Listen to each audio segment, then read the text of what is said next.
لنحيينه حياة طيبة ولنجزينهم أجرهم بأحسن ما كانوا يعملون صدق اللہ العظیم۔ میرے عزیز و دوست و بزرگو، اللہ سبحانہ و تعالیٰ کا ہم سب پر احسان اور فضل ہوا کہ اس نے ہم کو اس دینی اجتماع میں شریک فرمایا۔ جی ذرا پیچھے کرو تھوڑا، ہاں بس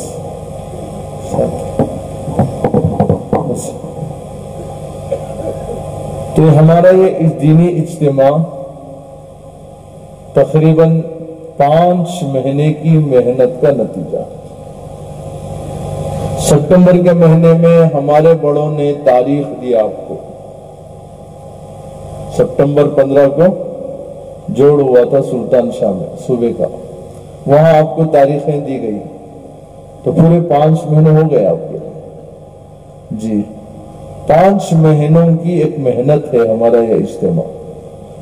ہمارے بڑوں نے جب اجتماع کی تاریخ دی تو اس کے ساتھ محنت کے 2 عنوان دیے، محنت کے 2 عنوان دیے۔ ایک عنوان تھا کوئی گھر نہ چھوٹے، گھر کا کوئی فرد نہ چھوٹے، کوئی گھر نہ چھوٹے، گھر کا کوئی فرد نہ چھوٹے۔ دوسرا، کوئی بستی نہ چھوٹے، بستی کا کوئی مسلمان نہ چھوٹے۔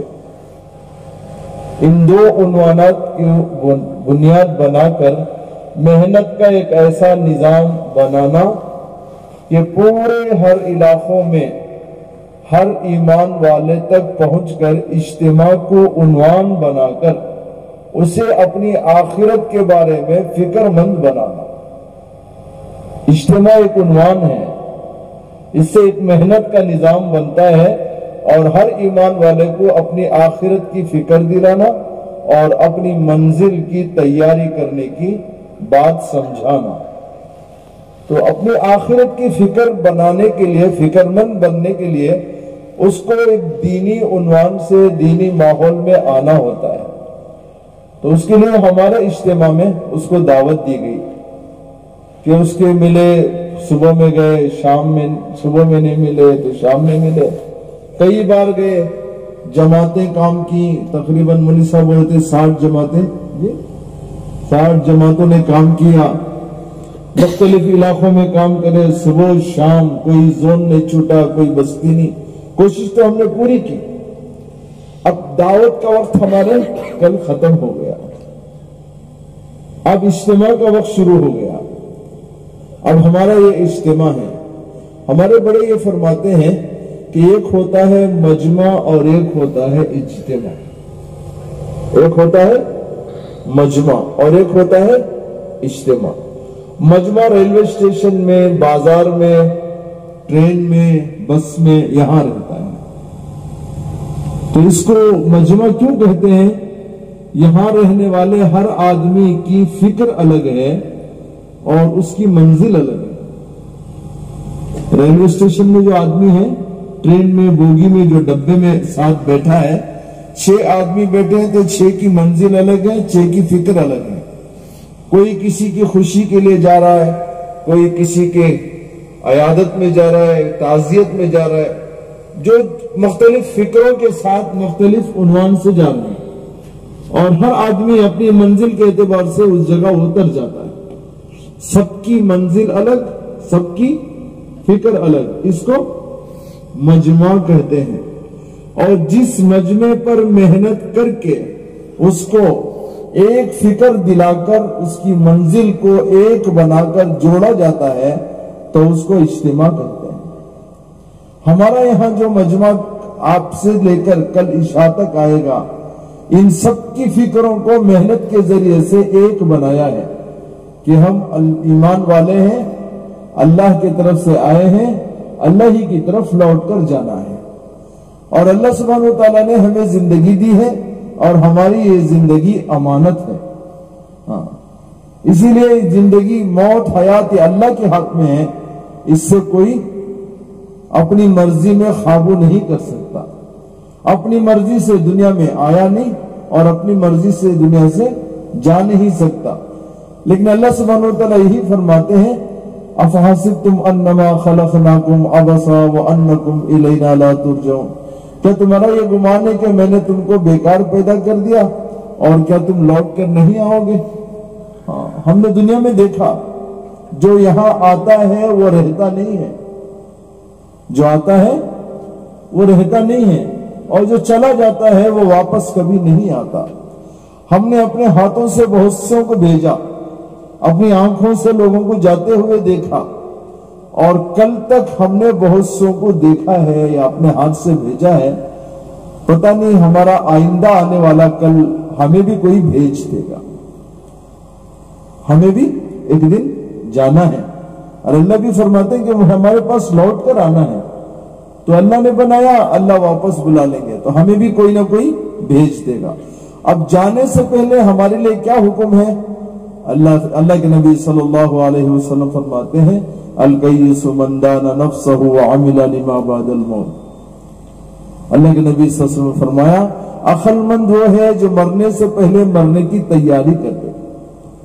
اللہ سبحانہ وتعالیٰ قرآن میں فرماتے ہیں وَلَا تَمُوتُنَّ إِلَّا وَأَنْتُمْ مُسْلِمُونَ، اس وقت تک مرو نہیں جب تک تم مسلمان نہ ہو جاؤ۔ اب اللہ کیا بندے سے کیا چاہتے کیا ہیں؟ اللہ فرماتے ہیں الذی خلق الموت والحیات لیبلوکم ایکم احسن عملا۔ علماء فرماتے ہیں کہ لیبلوکم ایکم احسن عملا ایک کلام پاک میں کئی جگہ آیا ہے کہ بس اللہ یہ کہتے ہیں موت اور حیات اللہ نے دی ہے، اب اس کی درمیان میں ایک زندگی ہے، اور اس زندگی کا حاصل کیا ہے کہ اللہ دیکھنا چاہتے ہیں کہ میرا بندہ کتنے اچھے اعمال لے کر آئے۔ دنیا میں رہتے ہوئے اپنی زندگی کی مصروفیات میں رہتے ہوئے بس اللہ یہ دیکھنا چاہتے ہیں کہ بھلا یہ انجینئر ہو، ڈاکٹر ہو، کاروباری ہو، کاشتکار ہو، کچھ بھی ہو، لیکن اپنی مصروفیت کے ساتھ ساتھ اپنے پیشے کے ساتھ ساتھ اللہ کے پاس وہ اعمال لے کر جائیں جسے دیکھ کر اللہ ہمارا خوش ہو جائے۔ اس کے لیے تیاری کرنے وہ کون سے اعمال ہیں؟ اس اعمال کو لینے کے لیے ایک طریقہ چاہیے، وہ طریقے کا نام دین ہوتا ہے۔ اللہ سبحانہ وتعالیٰ ہر نبی کے ساتھ ایک طریقہ دیتا تھا، قوم وہ طریقے پر چلتی تو دنیا اور آخرت میں کامیاب ہو جاتی۔ میرے اور آپ کے آقا جناب محمد رسول اللہ صلی اللہ علیہ وسلم کو اللہ سبحانہ وتعالیٰ نے ایک کامل اور مکمل زندگی گزارنے کا طریقہ دیا، ایسا مکمل طریقہ دیا کہ اللہ نے خود اعلان کیا اليوم اکملت لکم دینکم واتممت علیکم نعمتی ورضیت لکم الاسلام دینا، کہ ہم نے اس دین کو کامل اور مکمل کر دیا، اتمام نعمت ہو گیا، مکمل ہو گیا۔ ایک ایسا نظام اللہ نے ہمیں دیا کہ کسی بھی ضرورت میں، کبھی بھی، کہیں بھی، کسی بھی وقت میں ایمان والے کو کسی اور کے طریقے میں جھانکنے کی ضرورت نہیں پڑے گی۔ بچے کو بچپن کا دین دیا، اس کو دین کہتے ہیں، یہ جو طریقہ ہے طریقے کو دین کہتے ہیں، اور ہمارا دین دین محمدی صلی اللہ علیہ وسلم ہے۔ خبر کا دوسرا سوال بھی یہی ہوگا ما دینوں کا، کس کے طور طریقے پر 60-70 سال زندگی گزار کے آیا؟ صبح شام کس کے طریقے پر ہوئی؟ زندگی کس کے طریقے پر گزاری؟ تو اس کے لیے اللہ تعالیٰ فرشتوں کے ذریعے سے خبر کا دوسرا سوال پوچھیں گے۔ ہماری زندگی میں یہ طریقہ ہوگا تو ہمارا یہ طریقہ ہمیں دنیا اور آخرت میں کامیاب دلائے گا، تو اس کے لیے ہمیں یہ سوچنا چاہیے۔ اللہ سبحانہ وتعالیٰ قرآن پاک میں فرماتے ہیں یا ایھا الذین آمنوا قوا انفسکم واہلیکم نارا، ایمان والو اپنے آپ کو، اپنی بیوی بچوں کو جہنم سے بچاؤ۔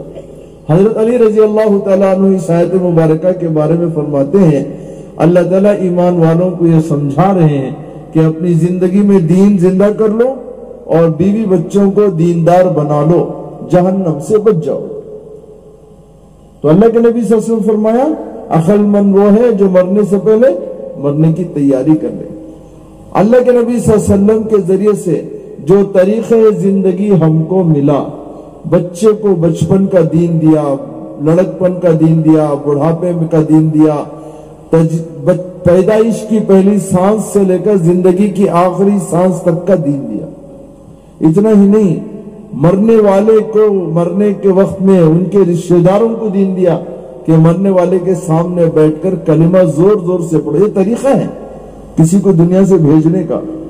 اور کفن دفن کا دین دیا، نماز جنازہ کا دین دیا۔ اور اسی طرح مرنے کے بعد مرنے والے رشتہ داروں کو، میت کے رشتہ داروں کو یہ طریقہ دیا کہ مرنے والے کی برائی بیان نہ کرو، اس کی اچھائیاں بیان کرو۔ اتنا پیارا طریقہ دیا، لیکن افسوس یہ ہو گیا کیا جو کریں تم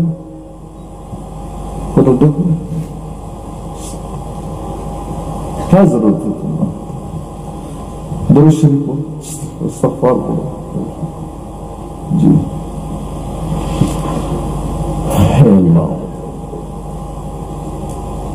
تو اللہ سبحانہ وتعالیٰ نے ہمیں دنیا میں زندگی گزارنے کے لیے محمد رسول اللہ صلی اللہ علیہ وسلم کا طریقہ دیا۔ تو زندگی میں دین ہوگا تو دنیا اور آخرت کامیاب ہو جائے گی۔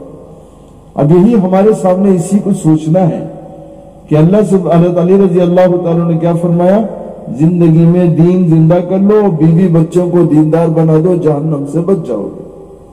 جنت میں جانے کے لیے دین ضروری، جہنم سے بچنے کے لیے بھی دین ضروری۔ ہمارا دین محمدی صلی اللہ علیہ وسلم ہے۔ تو اب مجھے بیٹھ کر یہ سوچنا ہے کہ کیونکہ دنیا میں آنے کا اختیار بھی نہیں، جانے کا بھی اختیار نہیں، پتہ نہیں کب کسے بلاوا آ جائے۔ تو اس وقت بیٹھ کر اکیلے میں سوچنا، اس وقت اگر میں مر گیا تو کیا میرے پاس اتنا دین ہے میں جہنم سے بچ سکوں گا؟ میری بیوی اگر میرے سامنے مرتی ہے تو کیا اس کے پاس اتنا دین ہے وہ جہنم سے بچ سکے گی؟ ہمارے سامنے اگر ہمارا جوان بچہ مرتا ہے تو کیا اس کے پاس اتنا دین ہے وہ جہنم سے بچ سکے گا؟ اللہ نہ کرے، اللہ نہ کرے، ہاں 1000 بار اللہ نہ کرے، بچے میں دین نہیں ہے تو امی ابا کو پکڑ لے گا، بیوی کے پاس دین نہیں ہے تو 4 مردوں کو پکڑ لے گی، باپ کو، بھائی کو، شوہر کو، بیٹے کو۔ وہاں کوئی پکڑ میں آ گیا تو پھر اس کی نجات نہیں ہو سکتی۔ ہاں تو اس کے لیے وہاں کی پکڑ سے بچنے کے لیے دنیا ہی میں جہنم سے بچنے کا سامان اکٹھا کر کے چلنا۔ تو بیٹھ کر سوچنا چاہیے، اسی سوچ اور فکر کو، اسی دین کو زندہ کرنے کے لیے ہمارا یہ اجتماع ہے۔ ہر ایمان والا اپنے دل میں بیٹھ کر سوچ لے کہ دنیا کی زندگی مختصر سی زندگی ایک سفر ہے آئندہ کا جو زندگی کبھی ختم نہیں ہوگا۔ جیسے ہی زندگی ختم ہوگی وہ سفر شروع ہو جائے گا اور کبھی ختم نہیں ہوگا۔ تو دنیا کا دستور ہے جو آدمی اپنے سفر کا نظام بنا کر سفر کی تیاری کے ساتھ کہیں سفر کرتا ہے تو منزل ملنے تک وہ پورے اطمینان کے ساتھ آرام سے پورا سفر طے کرتا ہے۔ جس آدمی کے پاس سفر کا سامان نہ ہو، اس کی ضروریات نہ ہو، تو وہ ہر پل ہر وقت بے چین اور بے اطمینان رہے گا، پریشان رہے گا۔ تو اسی لیے دنیا کا جیسا ضابطہ ہے ہماری بھی آخرت کا سفر ہے۔ تو اللہ کے نبی صلی اللہ علیہ وسلم نے جو فرمایا کہ مرنے سے پہلے مرنے کی تیاری کر لو تاکہ ہماری آخرت اچھی ہو جائے۔ اللہ کے نبی صلی اللہ علیہ وسلم فرمایا الدنیا مزرعۃ الآخرہ، دنیا آخرت کی کھیتی ہے۔ جیسے کسان زمین میں بیج ڈال کر اس کی فصل تیار ہونے پر خوش ہوتا ہے، اس کی بالیاں نکلتی ہیں، ایک ایک دانے پر 70 دانے نکلتے ہیں، سب ہوتا ہے، ہاں کتنا پروڈکشن ملتا ہے، بشرطے کہ اس دانے کی حفاظت کی ہو۔ تو اس دانے کی حفاظت کر کے اس کی فصل کی حفاظت کیا ہوگا تو اس کی فصل اچھی ملے گی، نتیجہ اچھا ملے گا۔ تو ٹھیک اسی طرح میری اور آپ کی زندگی کا ہے کہ دنیا میں رہتے ہوئے، اپنے کام و کاج میں رہتے ہوئے ہماری زندگی میں دین کو زندہ کرنا، اللہ کے نبی صلی اللہ علیہ وسلم کے طریقوں کو زندہ کرنا۔ اسی لیے اجتماع ہوتا ہے، اجتماع کے ساتھ جماعتیں نکالتے ہیں۔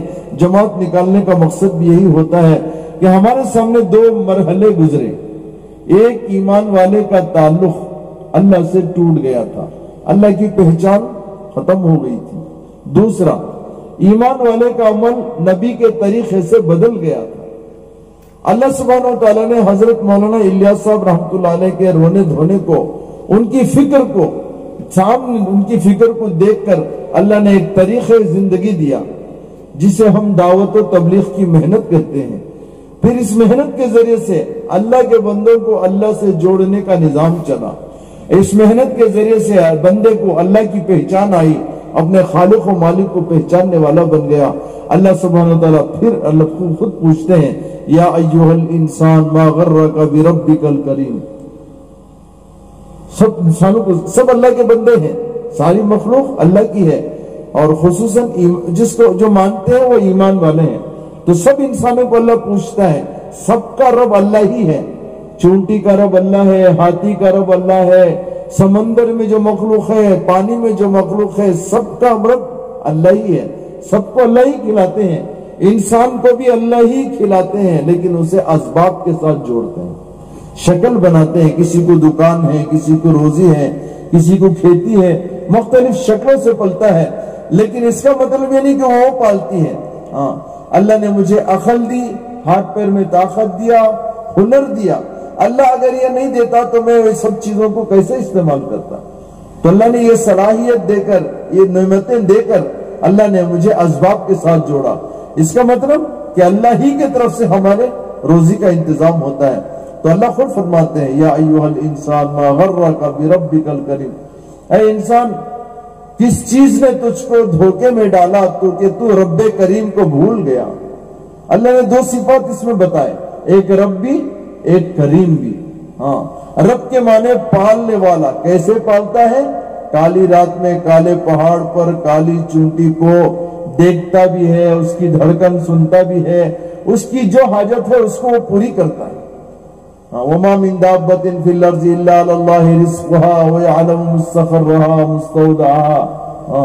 زمین پر کوئی جاندار ایسا نہیں جس کی روزی اللہ کے ذمے نہ ہو۔ پرماننٹ ٹھکانے میں بھی کھلاتا ہے، عارضی ٹھکانے میں بھی کھلاتا ہے۔ ہاں، دانے دانے پہ لکھا ہے، ذرا بولو کس کا؟ ہاں، تو دانے دانے پہ لکھا ہے کھانے والے کا نام۔ اللہ کتنی بڑی طاقت اور قدرت والے۔ ہاں، مدینے کے کھجور کے درخت میں اللہ ایک کھجور لگاتے ہیں، اس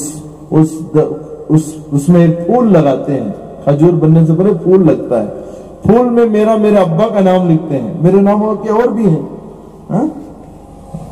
تو اس میں پھر اس کو 70 فرشتے حفاظت کے لیے لگاتے ہیں، پھر وہ پھول پندہ بنتا ہے، پروان چڑھتا ہے، پھر جب پک جاتا ہے تو اللہ مالک کے دل میں بات ڈالتے ہیں اس کو مدینے کے بازار میں بیچ دے۔ پھر وہ مدینے کے بازار میں میرے نام کا کھجور آ گیا، میں یہاں بیٹھا ہوں بنگار پیٹ میں، اور میرے لیے وہ کھجور آنا ہے۔ تو اللہ تعالیٰ ہمارے علاقے سے حج ساتھیوں کو بھیجتے ہیں، حج کے نام پر، عمرے کے نام پر، وہ خرید کر لاتے ہیں، گھر میں بیٹھ کر تقسیم کرتے ہیں۔ وہ 70 فرشتوں کی ذمہ داری ہے کہ جب تک اس کے حلق میں اتار نہیں دیتے تب تک وہ اپنی ذمہ داری سے بری نہیں ہوتے۔ فرشتوں میں غفلت نہیں ہوتی، اطاعت ہوتی ہے، جو کام دیتے ہیں اللہ اس کو پورا کر لیتے ہیں۔ تو کیا مجال میرے نام کا میری بیوی کھا لے یا بچوں کا نام کا میں کھا لوں؟ جی، تو ہم نے کتنے کھجور کھا گئے جا کر بھی کھائے، بغیر گئے بھی کھائے۔ تو میرا رب کتنا مہربان ہے کہ میرے نام کا کھجور مدینے سے لا کر میرے حلق میں اتار۔ بس اس پر غور کرنا ہے کہ ہم جس کو اللہ کہتے ہیں وہ ہمارا رب اتنی بڑی طاقت اور قدرت کا مالک ہے کہ اللہ ہمیشہ ہمیں محروم نہیں کرتے۔ آگے علماء فرماتے ہیں کہ کریم، رب کریم، کریم کو سمجھنے کے لیے دو باتیں سمجھنا۔ ایک کیا ہے؟ کسی آدمی کو کوئی سوال کرے، ضرورت مند سوال کرے، اس کو دے دے تو وہ کیا کہلاتا ہے؟ وہ سخی کہلاتا ہے۔ کوئی پوچھنے پر، سوال پر اس کو مل جائے تو اس کو سخی کہتے ہیں۔ اور اگر کوئی آدمی کسی کو پوچھے اور اگر وہ نہ دے تو اس کو کیا کہتے ہیں؟ بخیل کہتے ہیں۔ مانگنے پر دینے والے کو سخی، مانگنے پر نہ دینے والے کو بخیل کہتے ہیں، بغیر مانگے ہر چیز کے دینے والے کو کریم کہتے ہیں۔ یہ ہمارا رب کریم ہے۔ تو اللہ تعالیٰ ہمیں پوچھتے ہیں کہ کس چیز نے تجھے دھوکے میں ڈالا، تو رب کریم کو بھول گیا۔ تو اللہ سبحانہ وتعالیٰ نے ہمیں دنیا میں اس ساری نعمتوں سے نوازا ہے. تو اسی کی پہچان کے لیے اللہ کی پہچان کہ اللہ کھلانے والے، جلانے والے، سب کچھ کرنے والا اللہ، ایمان والا اس کو پہچان لے گا تو جس سے اللہ کی پہچان ہو جائے گی اس سے امیدیں ہو جائیں گی. جو آدمی اپنے ماں باپ کو پہچانتا ہے، جو بچہ اپنے ماں باپ کو پہچانتا ہے تو بچہ امی ابا سے امید رکھ لیتا ہے، ہمیشہ امید سے واسطہ رہتا ہے. جب بھی کوئی ضرورت پڑے امی ابا سے سوال کر لے. کیوں؟ امی ابا کو پہچانا ہے، پہچاننے کی وجہ سے وہ ان سے امید ہے، جس سے امید ہوتی ہے اسی سے سوال ہوتا ہے. آج ہم نے سب کو پہچانا لیکن اللہ کو نہیں پہچانا. آج ہمارے میں ایک کمزوری ہو گئی. دنیا کی ہر چیز کو پہچانتے ہیں، روپیے کی ویلیو سب پہچانتے ہیں، سمجھتے ہیں، لیکن میرے اور آپ کا پالنے والا، پیدا کرنے والا، خالق و مالک، نہ ہم نے اس کو پہچاننے میں غلطی کر لی. تو اس کے لیے ایک محنت ہے کہ ہر ایمان والا اپنے خالق و مالک کو پہچان لے، اور ہر ایمان والا اپنا طریقہ نبی کے طریقے پر کر لے. کیوں؟ اللہ سبحانہ وتعالیٰ قرآن میں فرماتے ہیں قُلْ إِن كُنتُمْ تُحِبُّونَ اللَّهَ فَاتَّبِعُونِي يُحْبِبْكُمُ اللَّهُ يَغْفِرْ لَكُمْ ذُنُوبَكُمْ وَاللَّهُ غَفُورٌ رَحِيمٌ. اے نبی جی کہہ دیجئے اپنی امت سے اگر اللہ کی محبت لینی ہے تو تمہارے راستے سے آئے. نبی کی زندگی جیسی تھی ویسی زندگی ہماری ہو جائے. اسی لیے اللہ کے راستے میں نکال کر ہر ایمان والے کو اس پر یہ محنت ہوتی ہے کہ ایمان والا اپنی صبح نبی والی کر لے، دوپہر نبی والی، شام نبی والی، رات نبی والی، کھانا نبی والا، سونا نبی والا، جاگنا نبی والا. اس کا استنجا بیت الخلا جانا آنا بھی نبی والا ہو جائے. اس کی پوری 24 گھنٹے کی ضرورتیں اور اس کی ساری عادتیں یہ نبی کے طریقے پر آ جائے. اللہ کے راستے میں چلے 4 مہینے میں نکال کر یہ سکھایا جاتا ہے. اور جو بندہ اللہ کے نبی صلی اللہ علیہ وسلم کی اتباع کرتا ہے، نبی کے راستے پر چلتا ہے، تو اللہ دنیا میں ایک انعام دیتے ہیں، آخرت میں 2 انعام دیتے ہیں. دنیا کا انعام وہ یحببکم اللہ کہ اللہ کی محبت اس بندے کو ملے گی. آخرت کی یہ 2 انعام، اس کی مغفرت بھی ہو جائے گی اور اس کے گناہوں کو بھی اللہ معاف کر دیں گے. نبی کی اتباع کے بغیر ہماری زندگی کامیاب نہیں ہو سکتی. تو یہ احساس پیدا کرانا کہ ایمان والا اللہ کو پہچان لے اور ایمان والا اپنی زندگی کی تمام ضرورتیں اور عادتیں نبی کے طریقے پر پورا کرنے والا بن جائے تاکہ اس کی دنیا بھی کامیاب ہو جائے اور آخرت بھی کامیاب ہو جائے. اسی لیے اجتماع ہوتا ہے، اسی لیے ساری جماعتوں نے علاقوں میں محنت کی ہے اور سب کی فکروں کو ایک کر کے اپنی آنے والی زندگی کی تیاری کے لیے یہاں بلایا گیا ہے. اور یہاں بیٹھ کر سوچنے، یہاں کی مجلسوں میں رہ کر اپنی زندگی کو بدلنے، اپنی زندگی میں دین لا کر دنیا اور آخرت کی کامیابی لانے کے لیے یہاں محنت کے ذریعے سے گزارنے کے لیے اس اجتماع ہے. ورنہ ہمارا اجتماع جب مجمع جمع کرنا، بھیڑ اکٹھا کرنا یہ مقصد نہیں ہے. اسی لیے اجتماع سے پہلے ایک محنت ہوتی ہے. ہمارے اکابر میں حضرت مولانا یوسف صاحب رحمۃ اللہ علیہ فرمایا کرتے تھے اجتماع 2 محنتوں کو جمع کرنے کا نام ہوتا ہے. اجتماع 2 محنتوں کو جمع کرنے کا نام. یہ ایک اجتماع سے پہلے کی محنت، جیسے آپ حضرات اور مختلف جماعتیں آپ کے ضلع میں، علاقوں میں، زونوں میں چل پھر کر دن رات صبح شام محنت کر کے ساتھیوں سے ملاقات کر کے یہ 2 عنوان کی محنت، ہر کوئی گھر نہ چھوٹے، گھر کا کوئی فرد نہ چھوٹے، بستی نہ چھوٹے، بستی کا کوئی مسلمان نہ چھوٹے، ہر جگہ پہنچ کر ایمان والے کو فکر مند بنا کر مختلف طریقوں سے سب کی فکروں کو ایک کر کے اجتماع میں لانے کی دعوت دی ہے. اور اپنی آخرت کی تیاری اور اپنے آخرت کی منزل کو حاصل کرنے کے لیے یہاں لے کر آ کر یہاں ذہن بنایا جاتا ہے اور یہاں مجلسیں ہوتی ہیں. مجلسوں میں ایمان کی، اللہ رسول کی، یقین کی، ایمان و یقین کی بات ہوتی ہے. اور یہاں ایمان یقین کی جب بات ہوتی ہے اللہ سبحانہ وتعالیٰ قرآن میں فرماتے ہیں وَإِذَا تُلِيَتْ عَلَيْهِمْ آيَاتُهُ زَادَتْهُمْ ایمانا. جب اللہ کی باتیں ان کے سامنے ہوتی ہیں تو ان کا ایمان بڑھتا ہے. بڑھتا ہوا ایمان ان کو اعمال کی فکر دلاتا ہے. اور اس وقت ہماری ساتھی جو ہم نے سب کو دعوت دے کر بلایا ہے. اب ایک محنت تو آپ کے ذریعے سے ہو گئی، دوسری ایک اور محنت یہاں اجتماع کی ہے، اب آپ کے اوپر یہ ذمہ داری ہے۔ اللہ نے آپ کو پہلے بلا لیا ہے۔ ہمارے یہاں ترتیب ہے، جو پہلے آتا ہے بعد میں آنے والوں کا میزبان ہوتا ہے۔ جو پہلے آ جاتا ہے وہ بعد میں آنے والوں کا میزبان ہوتا ہے، یعنی آنے والا مہمان ہوتا ہے۔ دائی میزبان ہوتا ہے، دائی نے دعوت دیا ہے اور وہ مہمان آئیں گے۔ تو ہم نے اب دعوت دے دی ہے، وہ ہم نے ان کو تلاش کر کر کے دعوت دی ہے۔ ہم صبح میں گئے نہیں ملے، دوپہر میں گئے نہیں ملے، ہم طالب تھے وہ مطلوب تھے، ہم نے ان کو ڈھونڈ ڈھونڈ کر پکڑا اور پھر ان سے ملاقات کر کے ان کو سمجھایا، دعوت دی۔ اب وہ ہمیں وعدہ کر کے وہ وعدہ لے کر ہم یہاں چلے آئے۔ اب ہمارا اجتماع شروع ہو گیا۔ جن جن لوگوں کو اب ہم نے دعوت دی، اب وہ ہمیں تلاش کرتے ہوئے آئیں گے، وہ طالب ہوں گے اور وہ ہمیں ڈھونڈتے پھریں گے۔ اس وقت ہماری یہ ذمہ داری ہے، ہمیں چوکنا رہنا ہے کہ جو اللہ نے ہمیں پہلے بھیج دیا، اس لیے بھیجا کہ جا کر میزبانی کرنا ہے۔ اللہ کے نبی صلی اللہ علیہ وسلم فرمایا، جو شخص اللہ پر اور آخرت پر ایمان رکھتا ہو اس کو چاہیے مہمان کا اکرام کرے۔ مہمان کا اکرام کے معنی کیا ہے کہ مہمان کو ہمارے سے راحت ہو جائے، خوشی مل جائے اور وہ خوش ہو جائے، تو یہ چیزیں اس کے اندر پیدا ہو جائے۔ اس کے اندر پیدا ہونے کے لیے اس کا استقبال ہونا چاہیے۔ اب وہ بیچارہ ہمیں جن کو ہم نے بلایا وہ ہمیں ڈھونڈتا ہوا اس میدان میں آئے گا، اس اجتماع میں آئے گا، ادھر ادھر تلاش کرے گا۔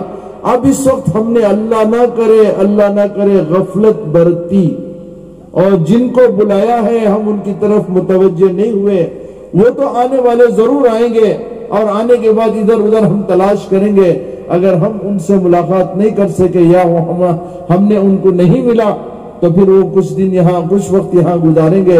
گھر سے تو 2 دن کے اجتماع کی بات کر کے آ گیا بیچارہ، پورا اجتماع میں رہے گا، دعا میں بھی رہے گا اور وہ پورا ادھر ادھر گھوم کے آخر میں جاتے جاتے بازار میں بھی رہ کر کچھ بیوی کے لیے، کچھ بچوں کے لیے کچھ چیزیں لے کر، یہاں کے پورا نقشہ دیکھ کر، یہاں کا انتظام دیکھ کر ایک نقشہ لے کر اپنے گھر جائے گا۔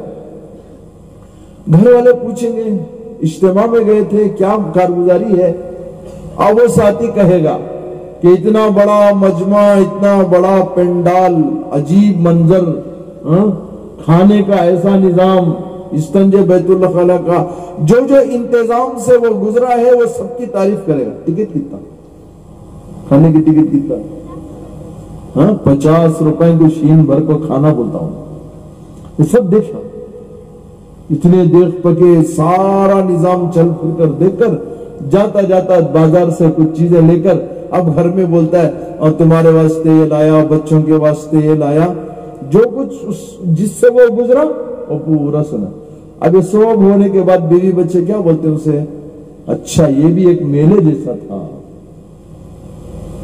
اس کے کون ذمہ دار؟ میں ذمہ دار۔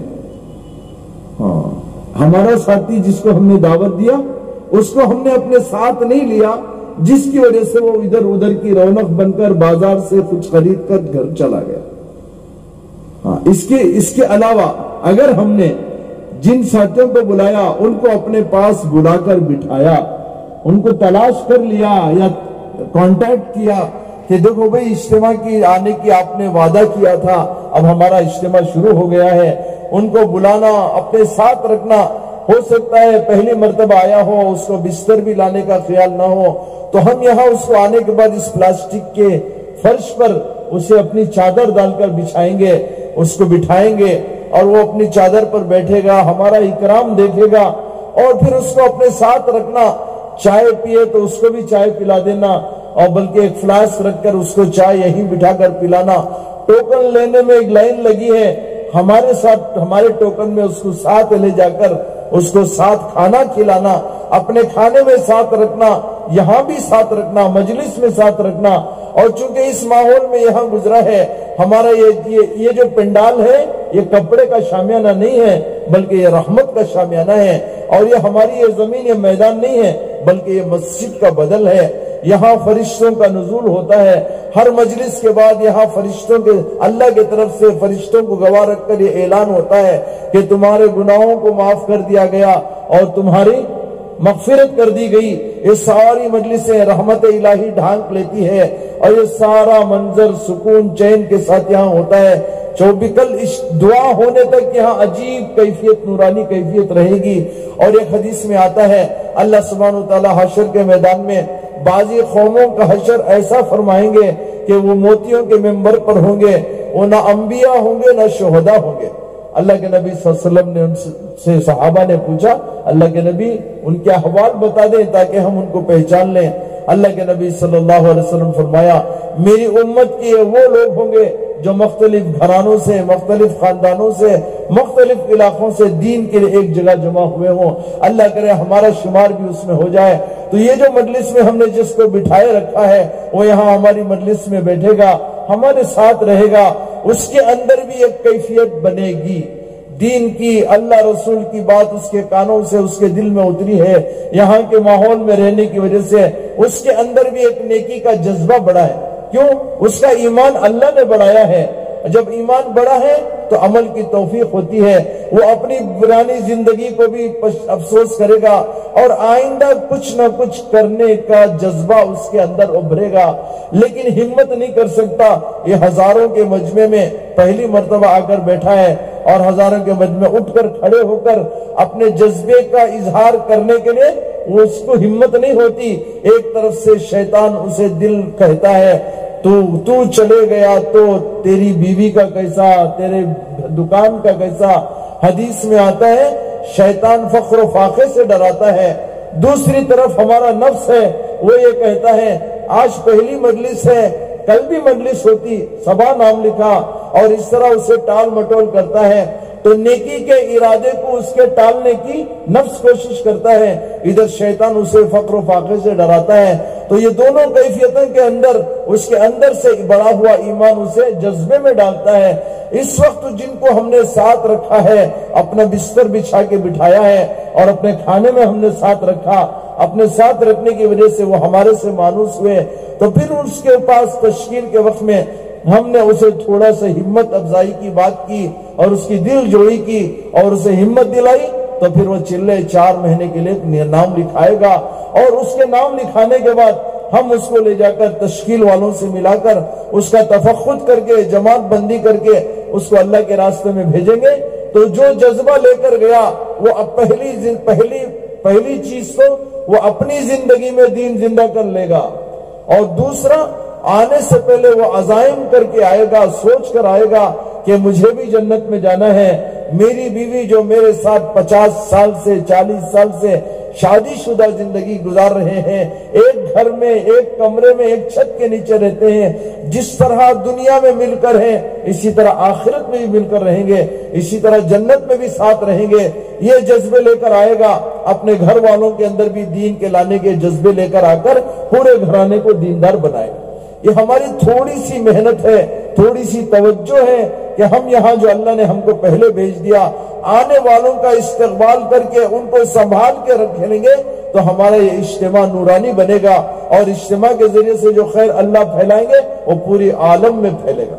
اور تو اگر ایک شکل یہ ہوئی کہ وہ جماعت میں جانے کی بجائے کچھ اور ارادے کر کے یہاں سے عزائم لے کر گیا، اپنی بے دینی کا احساس کر لیا اور کہا کہ کچھ ترتیب بنا کر میں واپس آ کر جماعت میں جاؤں گا، کچھ دن کے بعد جماعت میں جاؤں گا، اور یہاں کی مجلسوں سے انفرادی عزائم کے ذریعے سے اپنے گھر میں تعلیم زندہ کرنے کے عزائم لے کر جائے گا، محلے میں مقامی کام میں جڑنے کے عزائم لے کر جائے گا، اور واپس جو کچھ ہے وہ دین کی فکروں کے ساتھ گھر واپس جائے گا۔ اب یہ گھر واپس جائے گا تو اس کے گھر والے بھی کارگزاری پوچھیں گے، اس کے گھر والے بھی 2 دن کی کارگزاری جیسے اس سے پوچھا اب اس سے بھی پوچھیں گے۔ اب یہ کارگزاری سنائے گا، اجتماع میں گیا، جو لوگ مجھے دعوت دیے تھے وہ میرا پرجوش استقبال کرے، انہوں نے مجھے اپنے ساتھ بٹھایا، کھانا کھلایا، چائے پلائی، اور انہوں نے اپنا بستر دیا، اور مجھے رات میں حالانکہ اپنے گھر میں پلنگ کے بغیر، تکیے کے بغیر نیند نہیں آتی، لیکن وہاں ایک نورانی منظر تھا، میرے دل میں چین، سکون، ایک عجیب کیفیت تھی، اس کی وجہ سے مجھے رات میں جلدی نیند آ گئی، یہی فرش پر مجھے نیند آ گئی۔ نیند آنے کے بعد مجھے نیند جب کھلی ہے تو میں کیا دیکھتا ہوں کہ لوگ اٹھ کر تہجد پڑھ رہے ہیں. میں بھی اٹھا، جا کر وضو کیا، آ کر تہجد پڑھا. تہجد پڑھنے کے بعد مجھے اپنی زندگی یاد آ گئی، اپنی بے دینی کا رونا. میں خوب اللہ کے پاس رو کر سنایا. اور پھر وہ کہے گا، بیوی کو کہے گا تمہارے واسطے دعا کیا، امی ابا کو بولے گا تمہارے واسطے دعا کیا، اور بچوں سے کہے گا تمہارے واسطے بھی دعا کیا. یہ جو کارگزاری یہاں کی نورانیت کی، یہاں کی مجلسوں کی، اور وہ یہاں کے کچھ بیانات کے تذکرے بھی کرے گا. یہ بات سامنے آئی، یہ بات سامنے آئی، زندگی میں دین ہونا چاہیے، بے دینی سے جہنم چلے جاتے ہیں، جنت چاہیے تو دین چاہیے. دین ہمارے نبی کے طریقے کو کہتے ہیں. موٹا موٹا جو کچھ اس نے سنایا تھا وہ اپنی بیوی بچوں کو سنا کر ان سب کے حصے میں جو دعائیں کی وہ کارگزاری سنائے گا تو بیوی کے، امی کے، سب کے آنکھوں میں آنسو خوشی کے آئیں گے، اور سب بیٹھ مل کر طے کریں گے کہ زندگی تو ایسی ہی گزارنا ہے. چلو آج سے ہم طے کرتے ہیں ہمارے گھر میں فضائل اعمال کی تعلیم ہوگی، ہم نمازوں کی پابندی کریں گے. اب یہ بھی اپنے بچوں کو لے کر مسجد میں جانے والا بن جائے گا. پھر اس کے ذریعے سے علاقے میں دین آئے گا. پھر زندگیوں میں، بچوں میں، اور پتہ نہیں کون کتنے حافظ بنیں گے، عالم بنیں گے، اور کتنا خیر اس کی زندگی میں آتا چلا جائے گا. یہ وجود میں آتا ہے. تھوڑی سی ہماری توجہ چاہیے، اور جن جن کو ہم نے بلایا ہے ان کا استقبال کرنا، ان کو ساتھ رکھنا. ضرور اللہ لائیں گے، آپ کی محنتوں کو اللہ ضائع نہیں کریں گے. ان اللہ لا یضیع اجر المحسنین، اللہ فرماتے ہیں محسنین کی محنت کو اللہ ضائع نہیں کرتا. محسن اللہ کسے کہتے ہیں؟ حدیث میں ہے، حدیث قدسی ہے، الخلق عیال اللہ. اور میری ساری مخلوق میری عیال ہے. یہ ساری مخلوق میری عیال ہے، کنبہ ہے. مجھے اس مخلوق میں وہ پسند ہے جو میری عیال پر احسان کرے، جو میری عیال پر احسان کرے. احسان کیا ہے؟ جہنم سے بچا کر جنت کے راستے پر ڈالنے والے کو اللہ محسن کہتے ہیں، احسان کرنے والا کہتے ہیں. اور ایسوں کی محنت اللہ ضائع نہیں کرتے. اتنی جماعتوں نے کام کیا، آپ حضرات نے صبح و شام کی محنت کی، ملاقاتوں کے ذریعے سے دعوت دی، تو یہ ساری کیفیات کا اثر ہمارا یہ اجتماع ہوگا. کل انشاءاللہ آپ دیکھیں گے کہ رات کو مغرب میں بھی مجمع آئے گا، اور کل آئے گا. یہ پنڈال باقی بس نہیں آئے گا، یہ چاروں طرف سے بھر جائے گا. لیکن ہماری کیفیت کا اثر آنے والوں پر پڑتا ہے. اس کے لیے اللہ نے جس کو ہمیں پہلے بھیج دیا ہے، ہم یہ فکر مند ہو جائیں کہ اللہ نے ہماری تمام ضروریات کا انتظام یہاں کر رکھا ہے. آدمی کو جس کو ہم نے بلایا ہے وہ اپنے انتظام کے ساتھ آتا ہے. ہم بھی اپنی ضرورتوں کے ساتھ آئے ہیں. یہاں انتظام میں ضرورتوں کو پورا کرنے کا بھی نظام ہے. جب وہ آتا ہے تو اس کے لیے کھانا پینا ضروری ہے، استنجا بیت الخلا ضروری ہے، نماز کے لیے وضو کے لیے پانی، یہ ساری چیزیں ضرورت کی ہیں.